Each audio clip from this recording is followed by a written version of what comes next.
Hello everyone, কাল আর আজ ছিল মহাশিবরাত্রি, মানে রবিবার আর সোমবার। তো আমরা শনিবারে সংযম করে রবিবার সারাদিন উপোস করেছি, আর সোমবারেও উপোস রয়েছি। মানে টুকটাক খাওয়া দাওয়া করেছি, শুধু ভাতটা ছাড়া। যাই হোক, রবিবার 8টার সময় সমস্ত গুছিয়ে পরিষ্কার করে নিয়ে একদম সমস্ত কিছু গুছিয়ে নিয়েছিলাম। রাত 8টার সময় ঠাকুরমশাই এসেছিল নারায়ণ নিয়ে। নারায়ণের এখন স্নান হচ্ছে, দেখো। তো প্রথমেই নারায়ণ পুজো হয়ে নিচ্ছে, আর এটা আমরা প্রতি বছরই করি। আমাদের বাড়িতে প্রতি বছরই ঠাকুরমশাই আসে, তারপর পুজো হয়।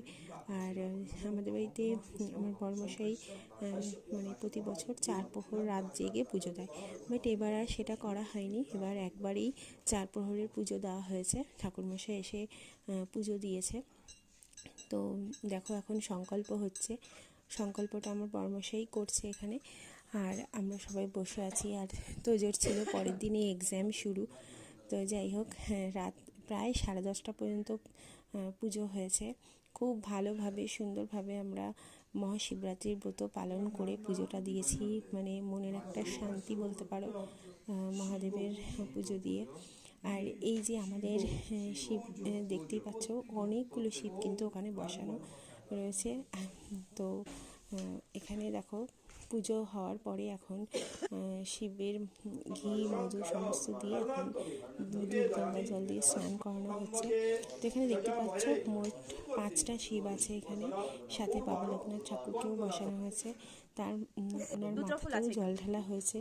মানে এটা আমরা প্রতি বছরই করে থাকি, আর খুব সুন্দরভাবেই পুজোটা হয়েছে। দেখো, তোজও কিন্তু পুজো দিয়েছে, বাট ও উপোস থাকেনি, ওকে নিরামিষ খাওয়ানো হয়েছে যেহেতু ছোট মানুষ। কিন্তু ও যেহেতু পুজো দেবে, তাই ও ঠাকুরের মাথায় জল ঢেলেছে।